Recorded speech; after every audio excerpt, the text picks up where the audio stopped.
Stupid. All right. We should be getting some. What does junior high get out, Jordan?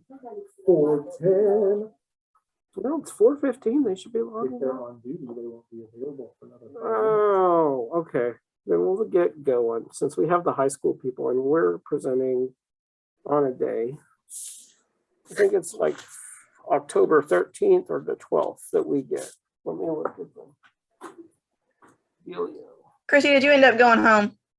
Huh? Did. I got home just barely. All right. Good for you. I know. I'm so excited.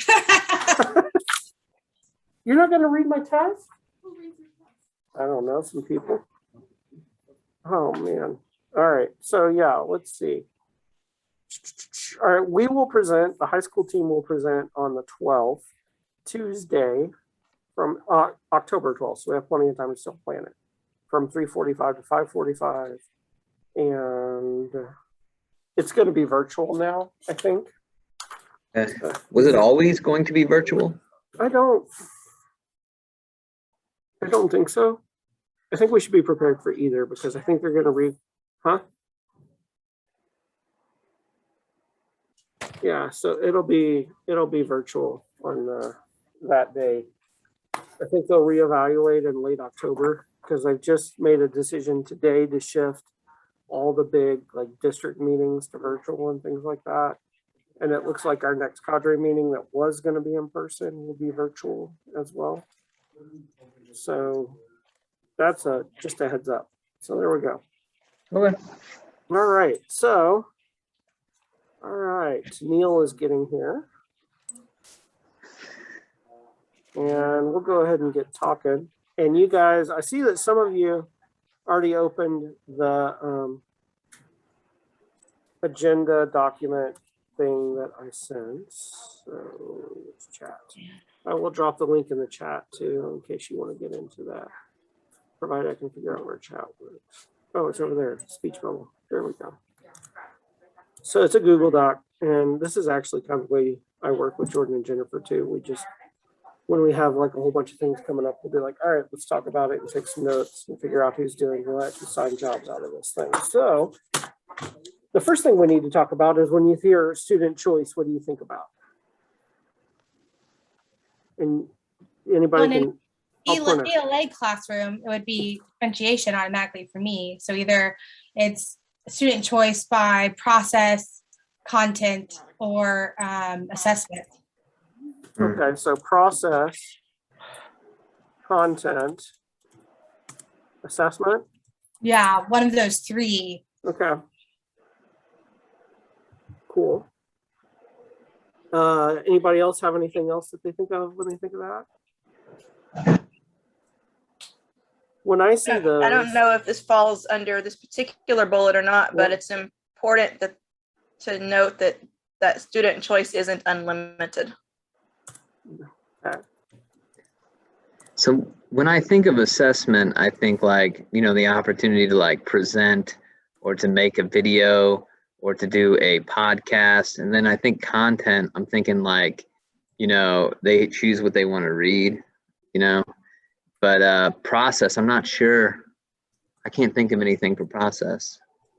So I would think for process, I would probably say maybe in scaffolding, maybe in the way that whether we're using graphic organizers or concept maps, it's a difficult thing to do as a teacher though, because we're already juggling so much.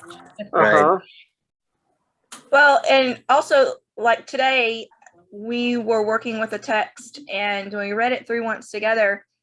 And then I had them take a few minutes to read through it themselves. And I wanted them to annotate it, but I didn't give them a specific process. I said, okay, whatever works best for you. If it works best for you to use highlighters and color code or to put, happy faces and sad faces on the stuff that you understand or the stuff that you don't, however works best for you, interact with it. So I think it can go there as well. It doesn't necessarily have to be as structured as having graphic organizers ready and having this ready and whatever. It can be just kind of organically in the classroom. Okay. This, however works best, kind of. Okay.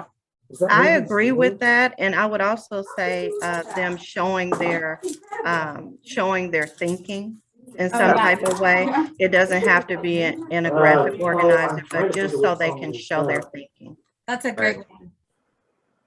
Okay. All right. I'm sorry, there's a conversation going on over here. I'm trying to tune out. I'm having struggles. Jordan does this to me. All right, so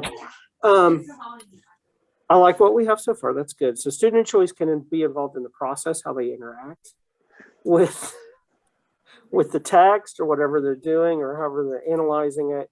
I like the examples you've given of like graphic organizers, text annotation, demonstration of thinking. I think really kind of is a category for all of that stuff, right? I mean, scaffolding doesn't belong necessarily in demonstration of thinking. So the process might be, we could maybe do Venn diagrams and build that out, but I think we're on the right track there. So why is it important that we do student choice? For student buy-in. Okay. Just to respect different student learning styles sometimes. Okay. All right. So what else? I think that it could add rigor. Like we could have, with student choice, we could have some more rigorous choices there for the students who are a little bit more advanced and need it. Well, I was thinking inquiry-based or rigorous, discovery-based learning. Yep. So when the students are doing that, they're defining how their learning is important for them, right? So they're guiding their own learning. It's relevance. Mm-hmm. Okay. Cool. All right. I think we covered that. So I think we've kind of covered some of where and why and how students should be given choice in all of these. So I'm going to put C above unless you guys have something else to add there. Okay. Now, here's my question. I'm not, unfortunately, in every ELA classroom. I want to be in more ELA classrooms, but some things are happening where they don't necessarily want me on campus or more people around. And also, it's just difficult to get that done and get all the work done. But you guys are feet on the ground. You talk to your PLCs. You've been in, hopefully you've been in each other's classrooms, even if it's just dropping something off on your conference period. What's your experience? Are teachers giving lots, little, no choice in the ELA classroom? What have you seen? And we can say with no judgment here, because I think we've already called out that some of it is really work intensive for the teacher to think about how they incorporate choice, right? So what has been y'all's experience? I think that they are, Okay. for the most part, getting a lot of choice in. And the thing is that I feel like what makes it overwhelming, the idea of student choice, is when a teacher thinks that they have to do it for every assignment that they give. And it doesn't have to be that way. It could be for just larger projects. And I think the teachers genuinely want to give as much choice as they're able to do within the limits of, lesson planning and the time limit and things like that. So, Okay. I think they are too, but I think that there has to be a balance where there has to be some type of structure there still. Okay. And some people go the far extreme. You have a choice and just keep it open, but it needs to be structured. and similar expectations for the choices too on that. I think it goes on her point. Yeah. So we may have teachers who are still struggling with like, I need to keep this under control. So their choice is very limited. And then we have teachers who are like, oh, we're going to give them choice, but it's so wide open that, like I did a research project when it was like early on 20 years ago, like let them define their own research project. And I like to tell the story that that's the time the kid came back with, our wheelie is worth it. And that's what he researched. And some other kids just froze up. They had no idea what to research. And I'm like, how do you even research, motorcycle release. Like, how does that, Yeah. how does that happen? And so that was a case where, yes, definitely boundaries are needed and balance is needed in doing that. Okay, cool. So when we look at these things and we think about it, my experience, I think one thing I might add to is our teachers giving choice is sometimes there's a narrow view, right? So like a teacher is doing a classroom novel instead of doing student choice lit circles, but the product might be at the end of that where the kids processes that novel, they might have choice in how they produce a product, but they don't have choice in the novel they read. So I would say we need to have choice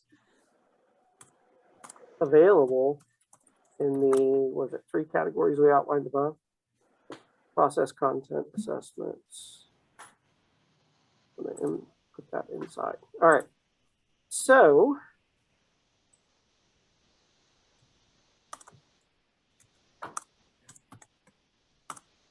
all of this is just to kind of calibrate us and think about, all right, so if we're going to do a training on student choice and we have teachers new to the profession and we have teachers who really are resistant to choice, who are like, maybe they had an administrator say, I want you to go to that one. What do teachers need to know about student choice? We already have one thing. It doesn't have to be in every classroom, but if we're thinking about designing this out, what are some things that you would want to know when you first started trying to incorporate more choice? Or what are some things that are tools that you think the teachers might need that you have discovered or people have talked about? I think they should have an idea of what they want, what the teachers are wanting ahead of time before. So they can have the kids help them decide maybe the day before, but then the day they assign the project, they should have very clear choices. Otherwise, I feel like there's not enough boundaries for the kids and they get more confused than anything. Okay. Yeah, choice can be, here are your 3 options, pick one. Or choice can be, there's, 25 options up here on the board, go pick one. I mean, it depends on what you're wanting and what your end goal is, I think. And, there's a time and a place for both. And I think recognizing what that time and what that place is helps to decide if that makes any kind of sense.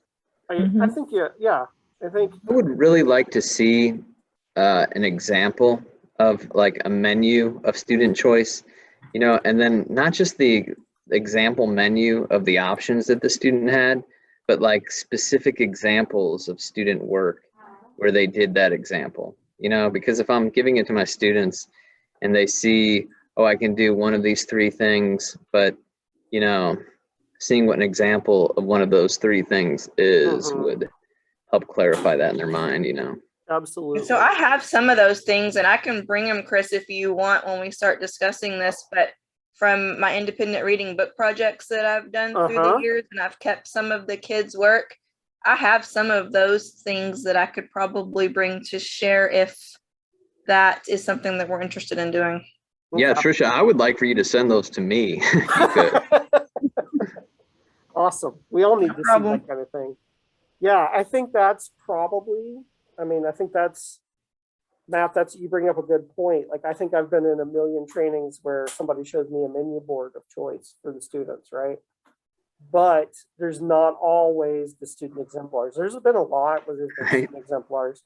And a lot of times too, it's not necessarily at secondary level, like especially all the way up to the high school level. Sometimes we see like a choice board and it looks like something off Pinterest and it looks really great for elementary, and then it still looks kind of applicable for junior high, and then the high school choice board is like, what does that look like, right? How do we engage the students around that? So I think those are some good examples and some good things to think about. So as we think about this, they need to know about, it doesn't have to be in every assignment. Boundaries are definitely needed. That's come up a couple of times. Students can have a say. I like this idea because that goes to some other things, processes that have been put in place in the district. You know, like similar to, what's the discipline thing we do where kids help develop the class contract? Respect agreement. Capturing kids' hearts is what Jordan just yelled at me across here. What did you say, Tennille? Respect agreement, restorative practices. Yeah, and restorative practices is very similar. Yeah. So while they can have a say in the class rules, they could also have a say in like, hey, what do we want our assignment to be? What do we want our prompt to be? What do we want, you know, and then going back to, okay, they had a say in it, and then the teacher went and curated out the top 5, right? Where the teacher made a choice like, okay, I'm willing to read essays on these 4 topics, or see presentations on these 4 topics, or interpretive dances, or however they're doing it. I don't know. You Yeah. know, that led me to think too, that you can always use the choice again and they can choose a different choice. Right. So it's not like you have to recreate the choices all over again. It's just that they get to choose a different choice. And that's something I think teachers need to know, is you don't have to keep recreating the wheel if all the choices, or at least half of them, haven't been exhausted. I was thinking too, with the end in mind, they can tie us to the TEAC very quickly, the end in mind and the exemplars. Woo-hoo. That'll get us the TEAC based really quick. Okay.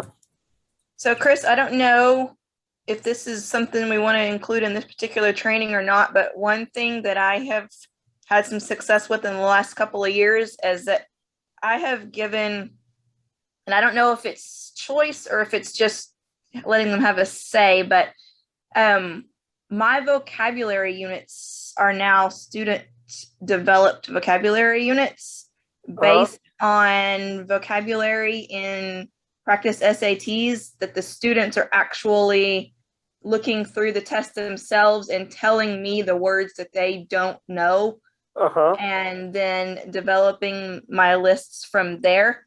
So I don't know, that may be outside the realm of this training, and if so, fine, but if it's within the realm, it might be something good to include. So that's, I mean, that's your call. I don't know. So under student exemplars, we might put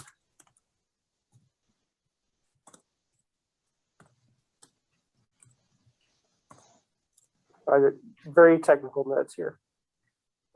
Trisha's vocabulary choice thing. All right. So I mean, I think it's applicable because you can give them say in any of it, which brings in the choice, and it makes it simpler when you're a new teacher that you're like, I'm just giving them a say in their scaffolding. Okay. So I think we're all headed down the same path here. We're in the right direction. How do we want to structure the staff development around this topic? What are, like, if we were to look at some of these things, does anything emerge to you as like, this is how I want to go about it, or the design should be this or that? What do you think? We can provide examples, maybe like the choice boards, the one pagers, things like that. We can present that. Okay, so we definitely can provide and present this. I think it always needs to start with the why. Purpose. Okay. So defining the purpose.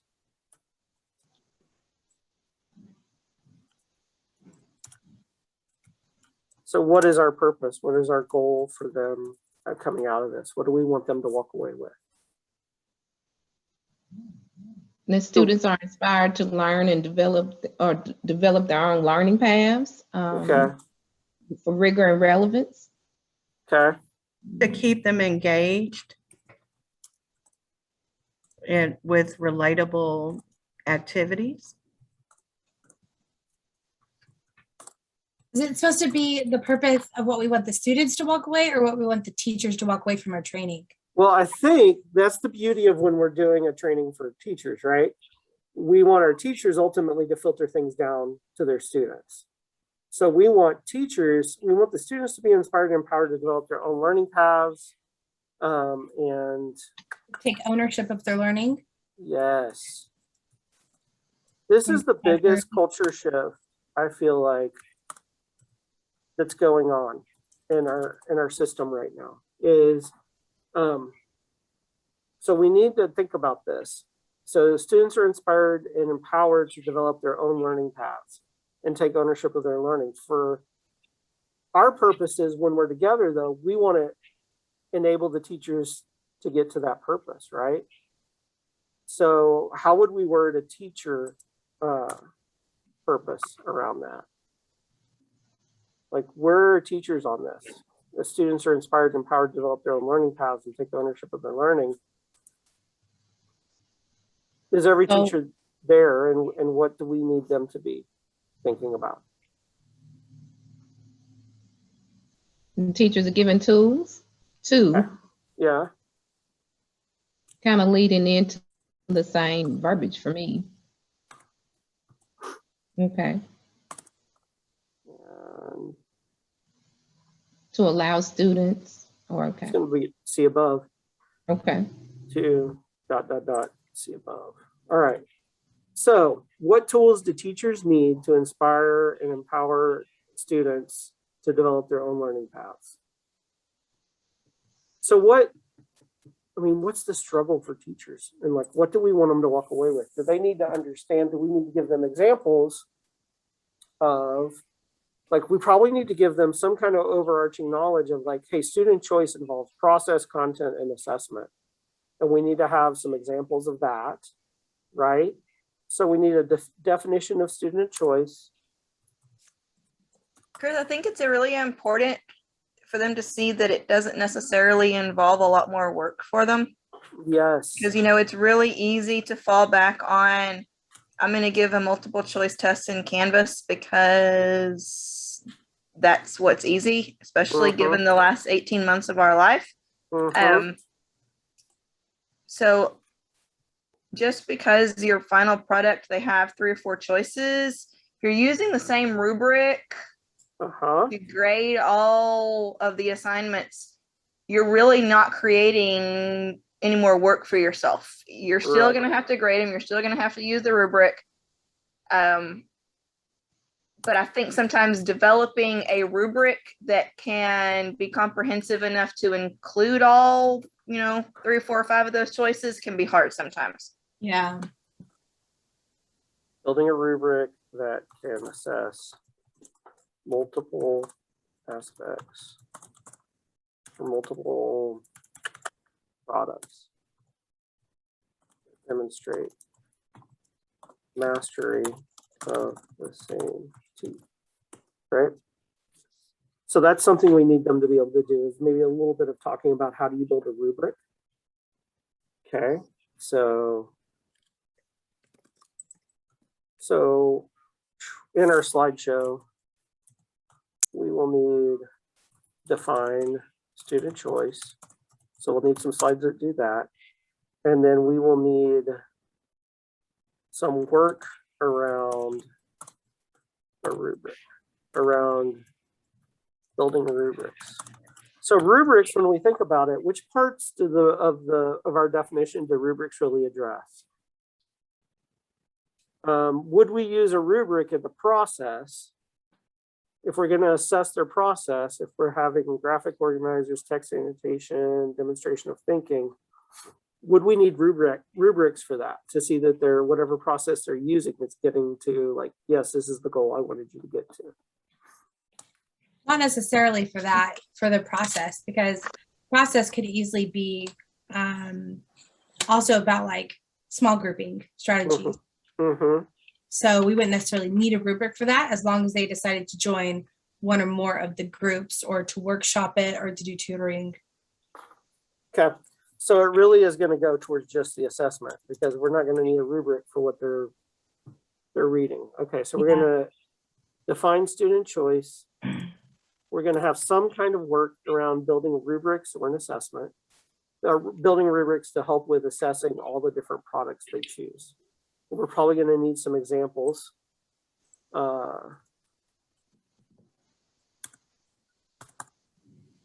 With examples of student work and rubric in application, right? Do you guys, and I'm going to assume the answer on, I think I know what the answer is going to be on this. Do you share the rubrics with your students when you give them some kind of differentiated product like this? Like, do you give that to them first? Okay, good. So definitely whoever is like, hey, I want to talk about rubrics, that's something we need to build into that. So student choice, this is going to be like a big overview up here, and we'll probably put the goals and things like that in there. So the slideshow should be good with the end in mind. We're going to have a purpose, define student choice, give big picture examples. So we could start with some kind of introductory, like, I mean, stop me if you're like, no, I don't like that, Chris. But we probably need to, at the beginning, like set up the purpose, define what student choice really is as far as what we consider it in the district, give some big picture examples of that so that they can see, okay, so this is what it looks like in the student choice in the process. This is what it looks like in the content, and this is what it looks like in the assessment, right? And then we could go into rubrics with examples of student work and rubric application. So then what else do we need them to, what else do they need to walk away with? Because those are big things, understanding like, hey, it's this. We know that we need them to understand that the work needs to be on the students, right? Is kind of what I'm hearing you guys say. Like, if I'm assessing the product and I have one rubric, my work is in building that rubric, right? I may curate or have to do model lessons on how to annotate a text with notice and note, or with TBcast or Diddles or whatever I use to annotate text, right? Because I think we all have some different things that we do that. So we may need to talk about, what do we need to talk about with that? What do y'all think? You mean the strategies that we're using? Yeah, if we're thinking about, we know we got to do rubrics and we're going to tackle assessment, but we still have process and content to talk about. So when we talk about student choice and process, what do we need to train them for and have them, give them tools for to do process? Because I know I have teachers who I understand how to annotate with this campus-based annotation thing we did. Or I know how to annotate based on laying the foundation that we did years ago. Or I know how to annotate based on the close reading training that Chris and Jordan and Jennifer did. But I've never annotated based on notice and note, or I've never annotated on that. And I don't know that annotation is the only thing that we need to talk about. I think it's a big one, but as we get them to process, like whether that's reading or that's working in groups to share out what they're processing or any of those things, what do we need to do for student choice in the presentation for that?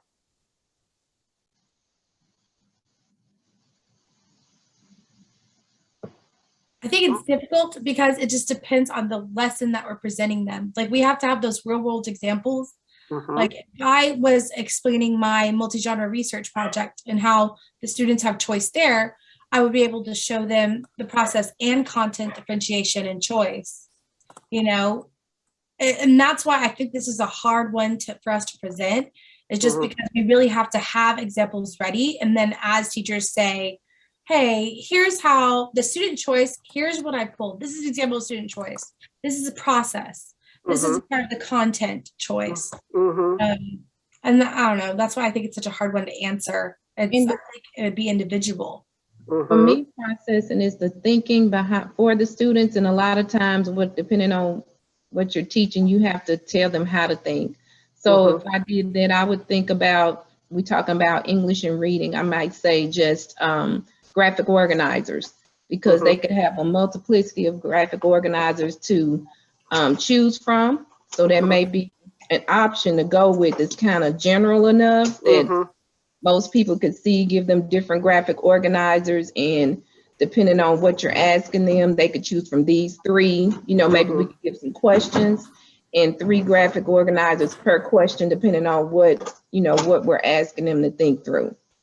I think we're on to something there, but I think Christy's right. It's going to vary so widely from teacher to teacher of what they're comfortable with.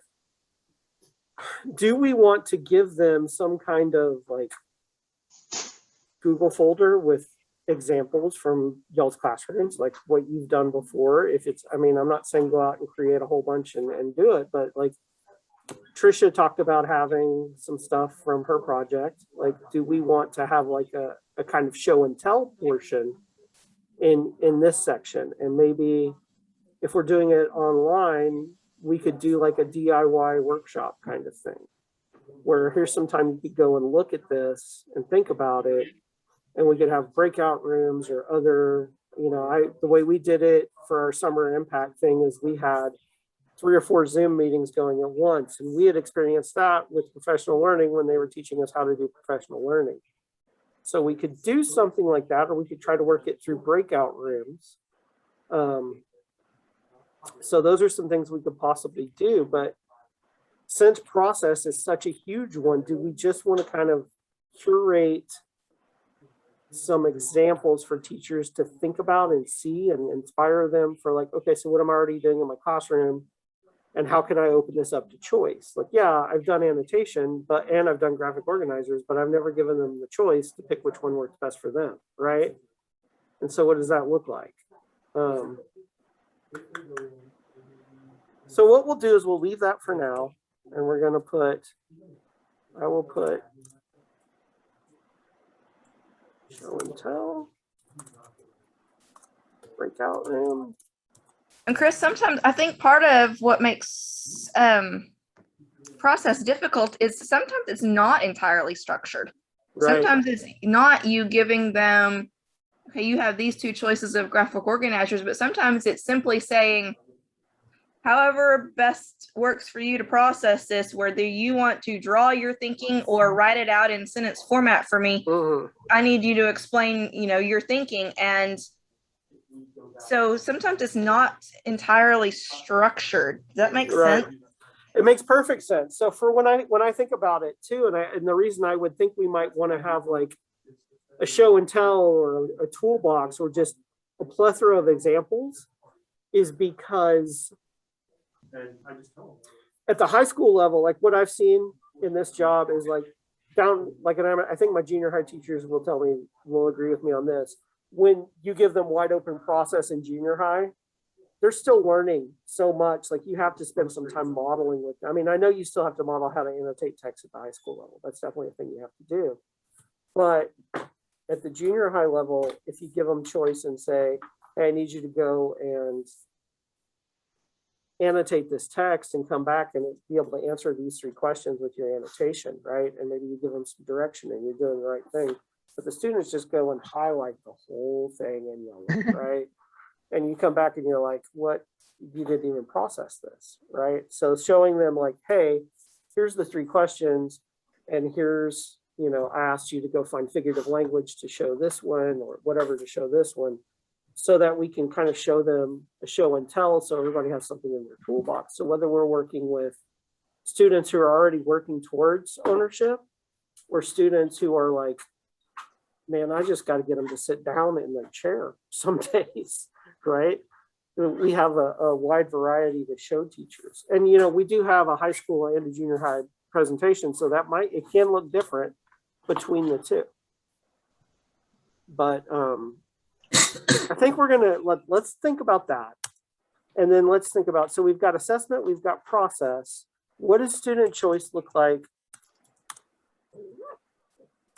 in content?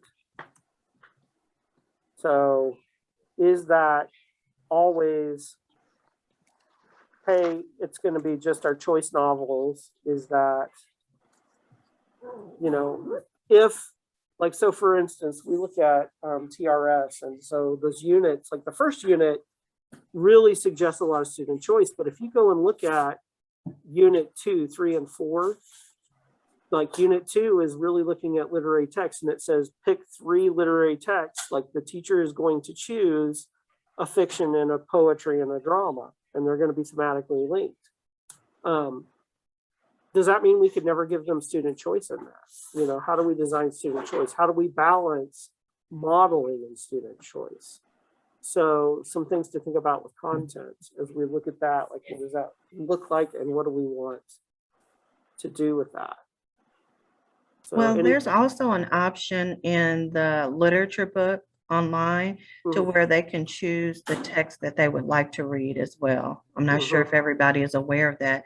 So that's something simple that's already done for you. So we could present that. Okay.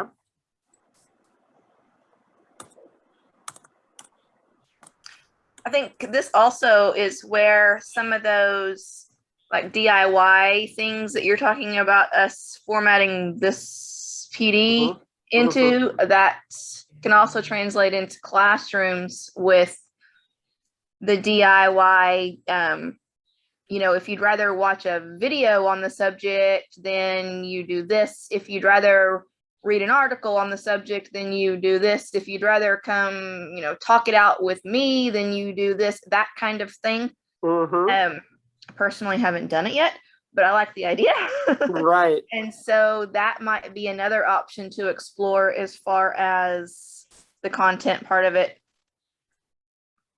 Okay. So they call that in ALC language DIYs workshops. And I think the workshops are just the mini lessons. So those are some things we can think about. And even then, you can also, I think, collaborative learning has a place in there too.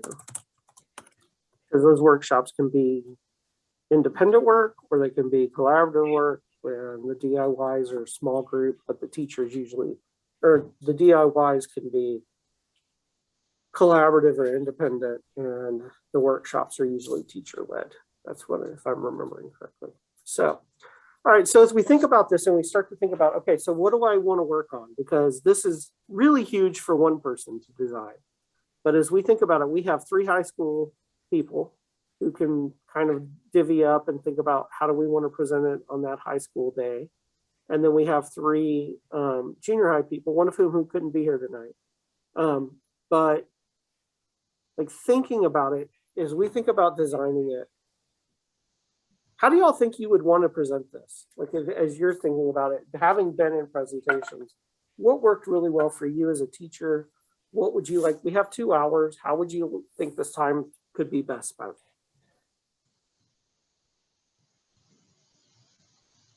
I'm thinking it's going to be more like an AP conference, like where we all go in and we all present. We might have to do the initial part together where we talk about it, but then we all have our own like ideas that we're providing them. Okay. So how would you divide up those ideas? Would we like want to divide it 3 ways and say one of us is going to take the process toolbox and one other person is going to take rubrics and assessments, and another person might look at content? Or do we want to say I would think it would have to be our lessons that we have. I think that's the best thing we have to provide them are the real world examples of choice from our classrooms. So lessons that work. Each person has responsibility of sharing a lesson that worked for them. And and then they can edit them, whatever it is, whatever we give them, they should be able to edit. So they leave with the product that they can change themselves. Do we want them to produce anything themselves? Like, hey, almost to the point of like your lessons that you're sharing and you're demonstrating, now you've seen one, strip out the parts that are mine and make your own, right? Walk away with a lesson plan or the beginnings of a lesson plan that you can implement in your own classroom. At the end, we could have them choose. Now you can all go choose one of the lessons presented to you today. And your give goal, them a choice board, right? Yeah. And give them 15 minutes to like start to, I don't know, figure it out. Something, some product. Okay. How does everybody else feel about that? I feel okay with that, but I'm wondering if we should have 2 people per activity so they could see something on a high school level and then a junior high level. Okay. We're presenting at different times though, aren't we? The junior high. So the high school, like that would mean that you guys presented on 2 nights if we did it that way. Which if you want to do that, I think that would be awesome. But That's 2 nights of after school work that you may not be really down for. And I totally understand that too.